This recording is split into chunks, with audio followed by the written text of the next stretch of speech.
Good day, two-wheeled friends. Zack here with RevZilla, and welcome to another episode of Daily Rider. We're going to learn about a motorcycle as we ride. Today's guest, Triumph's Tiger 850 Sport.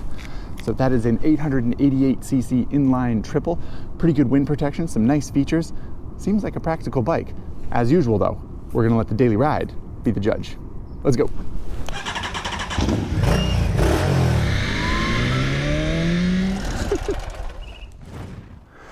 Okie doke, here we are. Triumph Tiger 850 Sport. We can take a look at some of the chassis, as they say. One of my favorite things about this bike is the good braking hardware. Triumph's made a real habit of putting nice braking hardware on their motorcycles. And yeah, steel braided lines, Brembo Stylema calipers. So basically the same calipers as you get on a Panigale or an RSV4 factory or something like that. So pretty nice braking hardware, and nice big rotors. I think 320 mil rotors, 19-inch front wheel, which gives it this sort of adds to, I should say, the ADV look. All LED lighting, which means sort of everything's gotten a little smaller, right? Headlights used to be bigger, but now you can get the same brightness. And the rest of the bike, pretty basic setup here. Removable tubular steel subframe, which is kind of nice, as well as the passenger pegs. So you can take this stuff off if you want. So if you bend the subframe, you can replace it. If you want to take the passenger pegs off in general, you can replace it, which I think is kind of nice. Nice high mount pipe, which is very adventuresome, adventurous maybe. It will impede on luggage space for the right saddlebag if that's something you do, so something to keep in mind. 888 cc's of triple that we can fire up, and I'm not sure how different it'll sound as we fire it up here. Gee, but it sounds a little lumpy, doesn't it? In person anyway. I'm not sure if it's coming through, but in person it almost sounds like a twin. It sounds very bassy and it's got a real low tone to it, and that's due to an oddball firing order that Triumph has set up with this generation of Tiger engine. One more thing, remote preload adjuster for the shock. There is very little adjustability in the suspension in general, but it does have remote preload, which is a really handy feature. All zipped up, buttoned up, ready to go.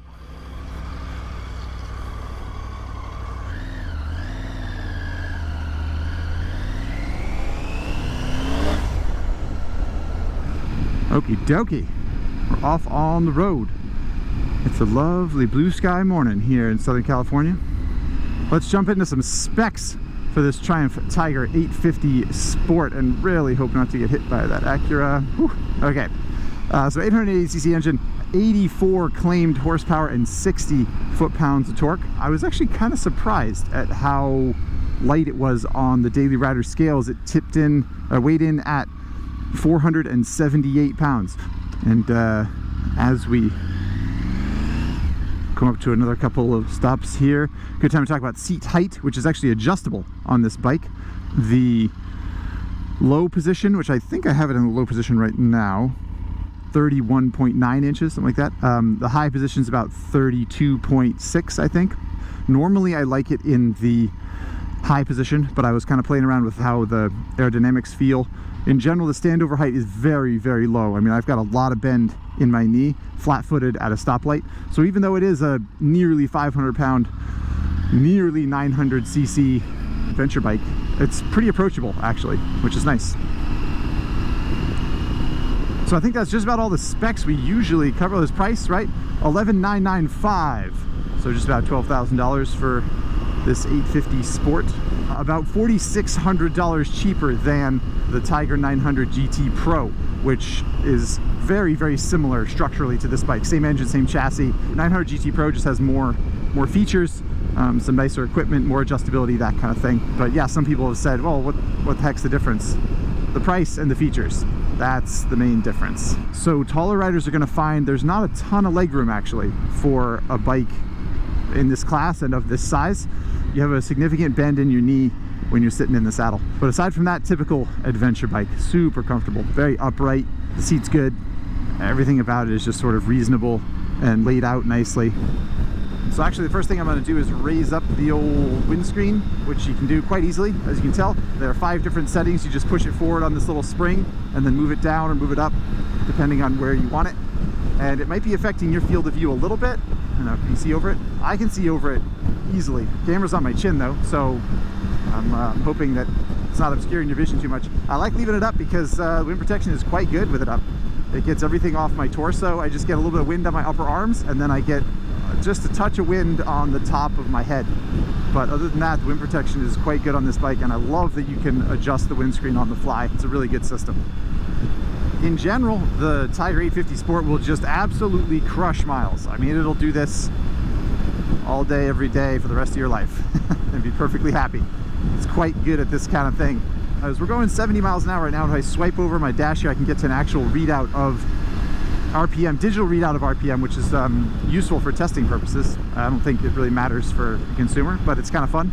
At 70 miles an hour, you can tell we're pulling about 4,400, 4,500 RPM, something like that. The engine is dead smooth, honestly. It's really quite good. If you want to go 80 or above on this bike, you're going to end up at about 5,000 RPM, something like that, which is, like, I just dropped down to 5th. And when you do that, you definitely get a little more buzz in the handlebar and in the pegs. It's nothing that's going to be really, I don't know, tiring over the course of a day or anything like that, but it's an interesting dynamic because I just feel like this bike, it's so willing and able, and it makes so much grunt down low. I mean, we'll do an experiment later at low speed, but just anything like 1,500 RPM just has such smooth, tractable power. So this is the part of the program where I say I would gear this bike up, and that's absolutely true. I would gear this bike up. It's got a 50-tooth rear sprocket on it, 5.0, which is a lot of teeth for any sprocket. Final drive could be quite a bit taller, maybe even go up a tooth on the front sprocket if it fits, and down 2-3 teeth in the back if that was possible. And I think it would be better on the highway, and it would be fine around town, and you'd probably get better fuel mileage also. Mileage I got on this bike was about 45 at 44, range over 200 miles, which is good. Be genuinely curious what kind of mileage I could get if I just geared it down, geared it up a little bit, excuse me, a little bit taller. I bet you could get close to 50, and then your range would be even better. Another thing worth talking about on the Tiger 850 Sport is the mirrors. You guys know I love talking about mirrors, and I wouldn't let you down. The mirrors on this bike are great. Really, really good. You know, some daily riders I see like, well, you know, they like look kind of stylish, but you know, they don't work very well. These mirrors are arguably full dork mode. They're just out real wide, and they're up pretty high because the handlebar is relatively high compared to the seat, and the result is just terrific view behind me. Nice and clear, good shape, full marks, gold star for the mirrors. Only other thing I wanted to mention while we're at speed, I'm not sure you can hear the tires. So when you're going straight, they're pretty quiet, but if I turn, can you hear that? They're a little loud, and anywhere sort of above maybe 50 miles an hour, between 50 and 70. Hear that? Well, anyway, these are the Michelin Aniki Adventure tires, and they have kind of an aggressive tread pattern, not crazy, but aggressive enough that they make a little bit of noise on the freeway. And considering this bike is mostly, you know, it's got cast wheels, doesn't have wire spokes, it doesn't really have much suspension adjustability, it doesn't have a lot of off-road prowess, you know, like that's not the whole design brief with Triumph with this, is that it's a road-going adventure kind of thing. That being said, I would probably put a tire on it that had a little bit rounder profile. All right, we're done with the freeway. We can put the shield down. This is such a nice system to adjust it, don't you think? Hopefully that improves your view. I hope you haven't been staring through the top of the windscreen. It's no fun. But anywho, into the neighborhood. Time to talk about low speed. My prediction with the stop signs, we got first footless stop, great success. My prediction is that this bike will be pretty good for low speed. It's not super direct, which we'll talk more about on twisty roads, but around town the balance is quite good, and the seat height is low, the center of gravity is pretty low. It doesn't feel as top heavy as some machines in this class do. You know, compliments to Triumph for making a bike that looks and feels a little bit tall, but practically isn't tall. Oh, screwed that one up. 1 for 2 on the footless stops. I also often talk about how Triumph fueling is just the best in the West. This bike's pretty good. It's nice and linear once you have the throttle on and open, and it's very predictable when like you leave a stop sign. Oh geez, I think we did it with the footless, but I don't think I actually saw 0 on the speedo, so that means it doesn't count. Yeah, there's a little bit of a herky-jerky down low, which is, again, very typical for bikes in this era. They're trying to be very, very cognizant of emissions and that kind of thing. Once you're on the throttle, the fueling's quite good on this bike, real linear and predictable, and just all things that are good, basically. Oh god, yeah, I didn't actually do all that well with the footless stops on this bike. I thought it was gonna do a little better. Should we blame the tires? We're blaming the tires for everything else. Why not? Anyway, what we usually talk about in this section is clutch feel, and in general, I like this clutch. It's good. Again, typical of Triumph, there are adjustable levers. The front brake system, as I mentioned, is really good hardware. It's a radial pull lever actually on the front brake side, and then the clutch lever is adjustable for distance, which is nice, and it's a simple cable operated clutch, which means you get nice direct mechanical feel from the clutch, which in my opinion is the best way to do it.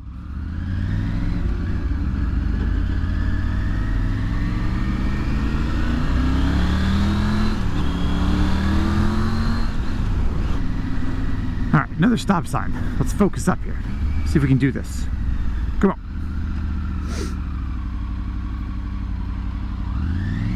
I mean, I did it technically. Not very graceful though. I don't know. Yeah, my prediction was wrong, I guess. I thought this bike was just gonna nail the footless stops, but not quite enough feel or something. I don't know. So we're gonna go to the tachometer. So we're going idle in third gear, basically. 1500 RPM, roll on the throttle. Yep. Chugs up to whatever RPM. There's no shakes, no shudders. Just really surprisingly smooth and grunty, which is, yeah, great.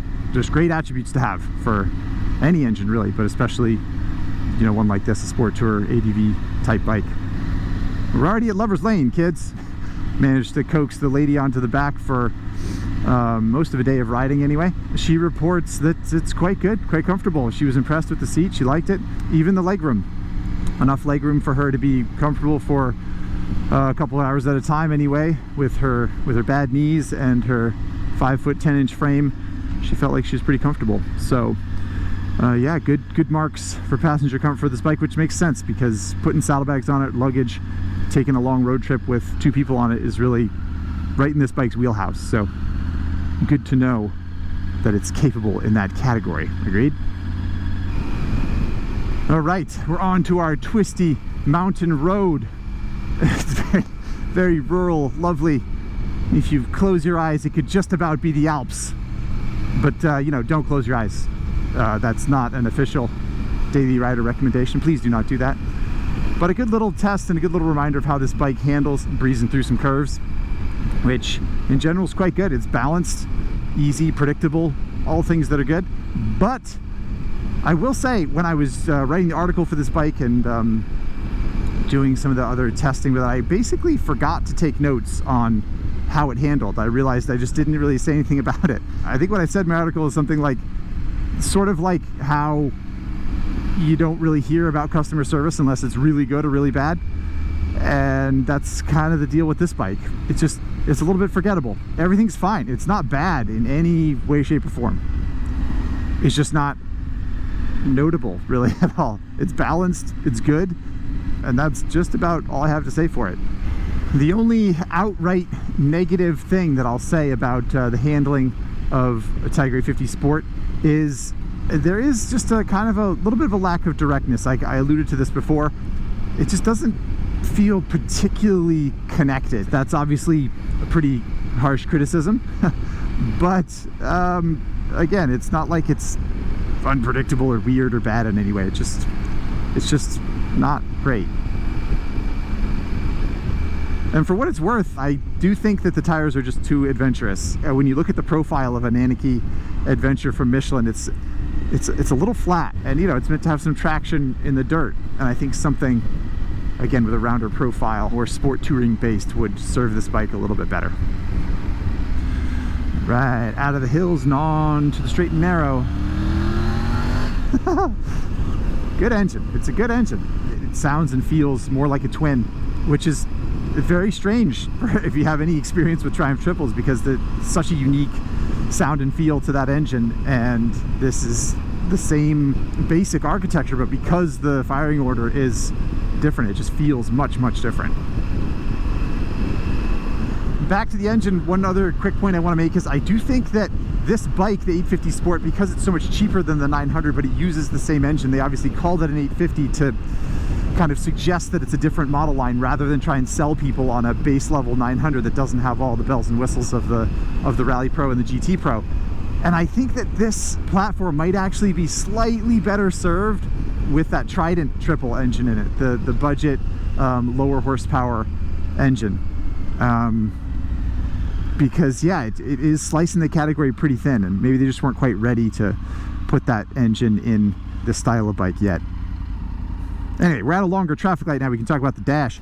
So 5-way joystick down here to swipe through dash features, and yeah, you can swipe through a few different options here. You got temperature check, coolant, service due, reminders. These are different styles of dash you can choose. There's 4 different ones. All of them include this odd kind of back to front 80s video game thing, where when the revs go up, the bars come closer to you. It's strange, and I don't really like it. And I wish that there was an option for just like a faux analog tack or something like that, but they didn't do that.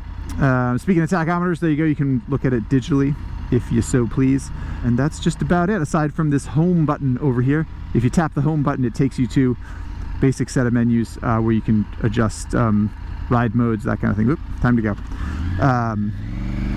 And you know, adjust the time in the main menu, that kind of thing. In general, I think that the Triumph setup for dashes, the user interface, the 5-way joystick, and the screens are crisp and clear, and like, I don't love the tachometer, but whatever. Bike's got tons of torque. You don't need to flirt with the rev limiter anyway. Tachometer doesn't really even matter, aside from testing purposes, as I said. But yeah, in general, the switchgear, the cluster, the controls, things are arranged nicely. I think that they feel high quality and they're not difficult to use, which is the ultimate compliment, really.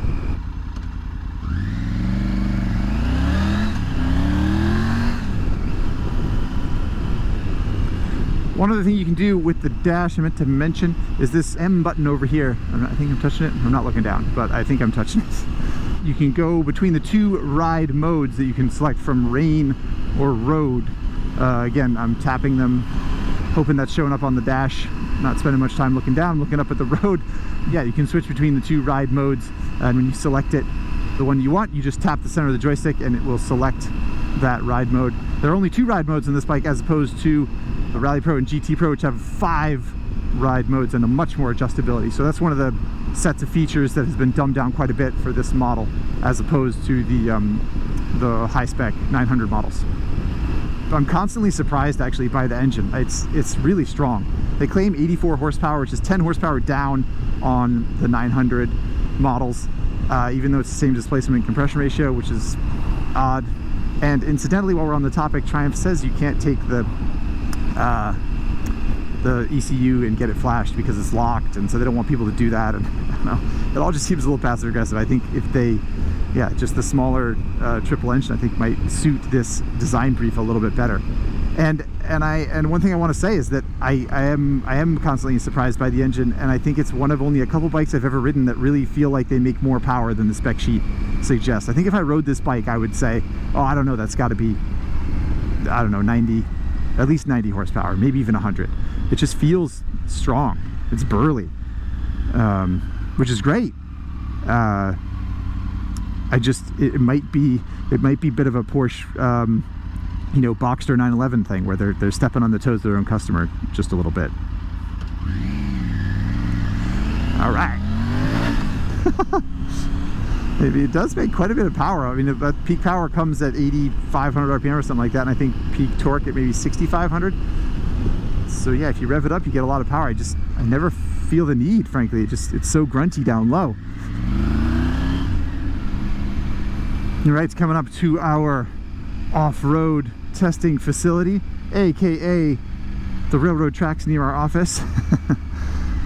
And I am gonna pause for a moment up here and shut off traction control, because it's a bit of a process. There's no you know, configurable mode or anything like that, but I think I want to try TC off in the dirt, just This is sort of what we often do around here, and feels appropriate. So to do that, we tap the home button. We go into bike set, nope, riding modes maybe. Road mode, TC, rain. Oh, I can't do it here. Oh, that's right. Okay, I gotta go back. Yep, back. Bike setup. Bike setup, that's what it was. See, my instinct was right. I go from TC from enabled to disabled. And then I go back, tap the home button, back to home screen. Now we get a big warning on it that says TCS disabled, and then a little warning light here. And we sprint down this little off-road section, just for the heck of it.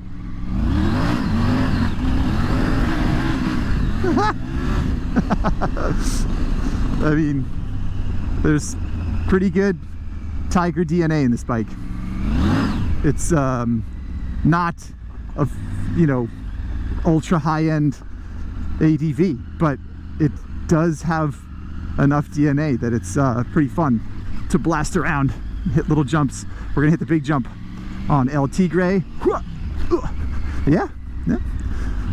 It might be low-end suspension, but didn't bottom.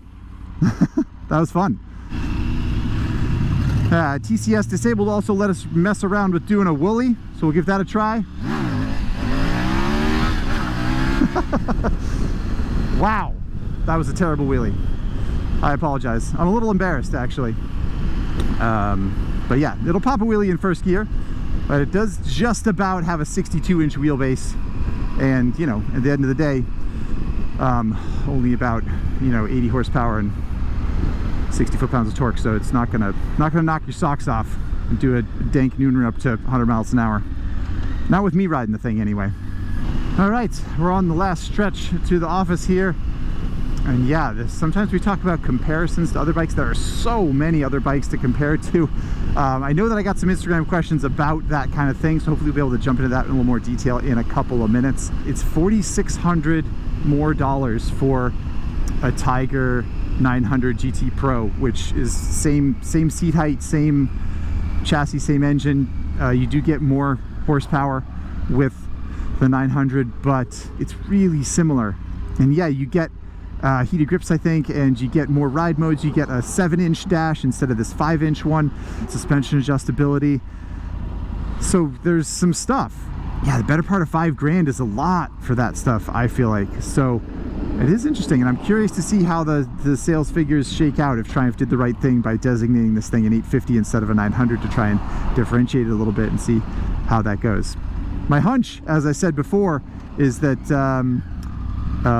mid-size adventure bike with that Trident triple is going to be the one that people really snap up, but I suppose only time will tell. Turning off to the office, maybe a chance for one more little wheelie. That was a little better. Not much, just a first gear wheelie. Nothing too exciting, but had to try to redeem myself a little bit. Anyway, see if we can back it in. Spoiler alert, not really. It's got a slipper clutch and ABS that you can't shut off, so there you have it. Curious about the U-turn test for this bike, actually. Start on our line as usual, and then full lock. We get within 2 spaces. Yeah, within 2 parking spaces. Full-size bike, not too bad, I would say. All right, kids, we are here. Have arrived. Can you hear that lumpy exhaust? Doesn't sound like a Triumph Triple so much, does it? Yeah, it's interesting. Interesting. Okay. Whew, we covered a lot of ground there. I feel like this might be a long one. So if you're tired of hearing me talk, I do apologize. We just got a couple things we got to get through. Instagram questions, and then put it on the leaderboard, and I can let you go. So here we go. Let's jump into it. Okie doke. Jumping right into Instagram questions. 512 megabyte flash drive. I like the name. I don't know why. I think that's I think that's funny. Anyway, flash drive asks, man, I love that dash. Wish the T7 had something similar. And I saved this comment because I'm pretty torn with TFT dashes. I do think they're cool. Like I said, the user interface on this one is awesome. It's super easy to flick through menus. But I do think something like sometimes those Yamaha, especially Yamaha, 2-color LCD dashes are actually quite good. They contain all the information you need. They're less distracting. So I'm really torn. I don't know. This is a nice dash, but I do appreciate the simplicity of that T7 dash, and I think it's laid out quite nicely for what it's worth. Andreas G. Tech, I hope I'm saying that right, asks, hello Zach, how does it compare against a Tracer 900? Good question. So yeah, definitely more off-road DNA in this. If you want to romp down a road, hit a hit a medium-sized jump on the bike, it will handle it just fine. Yeah, probably a little bit less exciting engine, even though it's really, really strong. That Tracer 900 engine is really quite good. Keep in mind that's 2020 and prior models. I have not ridden, as of this video, the 2021 MT-09 or Tracer 9 with the new larger engine. But yeah, in general, that Yamaha triple is very, very, just crackles with a lot of energy. This engine's great, but it's a kind of a different thing. So I'd say the Tracer 900 is a little sportier and a little bit less premium. The brakes aren't as good, that kind of thing. Hope that helps. Astronaut on Road asks, how different is it from the Tiger 900 GT? If the GT is positioned as the road-going Tiger, what's the purpose of the Sport? We covered this a little bit. I hope. Money. That's what it is. Fewer features, a little bit less horsepower, and you save almost $5,000. That's the point. Coach Kush 48 asks, can it wheelie as well as a street triple? No way, Jose. I gave him my best shot. Sorry I didn't do a little better.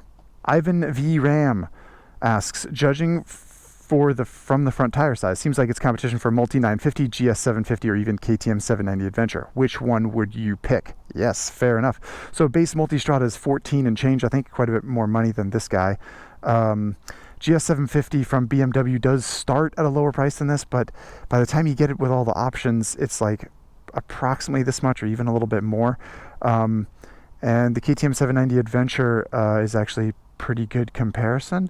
The non-R anyway, it's like a little cheaper and yeah, a little bit more road going. The KTM engine is just about as good as this one, I would say. The 750 GS and 850 GS motors they don't hold a candle to this engine. In my opinion, they're just not as good. They just kind of like, I don't know, they're a little wispy and kind of unconvincing for me. This just feels solid. Feels like a heavy watch on your wrist, like good heavy. You know what I mean? Roma258 says, Goldilocks bike? I expect it to be practical, but isn't it fun for Sunday ride in the twisties? So like I said, yeah, it is fun, but it isn't super, super engaging, if we're honest. Oh boy, gonna butcher this name, but I'll give it my best shot. Sahil Srivastava 57 maybe. Disappointed with the lack of cruise control on that one. Yeah, exactly. I'm disappointed too. And that's the kind of thing, you 850 Sport, you save better part of $5,000. You don't get a bunch of stuff, and cruise control is one of them. So, yeah, I agree. It feels like the bike, it's got freaking Brembo Stylic calipers and a TFT dash. Feels like it should have cruise control. It's just a few lines of code. Come on. But this is what they're doing, so I don't know. That Mystical Beanstalk asks, the Tiger 900 GT gets pretty hot in city conditions. How does 850 Sport perform in terms of heating? It's been kind of cool and temperate and reasonable around here, so I haven't really had a ton of experience with exactly how it handles really hot weather. But in general, it's an 80 horsepower bike. It's not going to pump off that much heat. I haven't noticed it at all, and I don't think it's going to be a big problem down the road. But I've been wrong before, so. Last question, USD Jerry asks, how does this compare to BMW 850 GSA? So I did mention the 850 engine. 850 GSA, I would say, is more kind of off-road capable. It is more expensive. The main thing at the core, the engine, I just think that this engine is better than the 750 and 850 GS engines, 900 GS or 900 BMW engines. So that's full marks to triumph for that. I hope all those questions were answered to your satisfaction. Again, one last thing, we're going to throw this thing on the Daily Rider leaderboard, so please stick with me.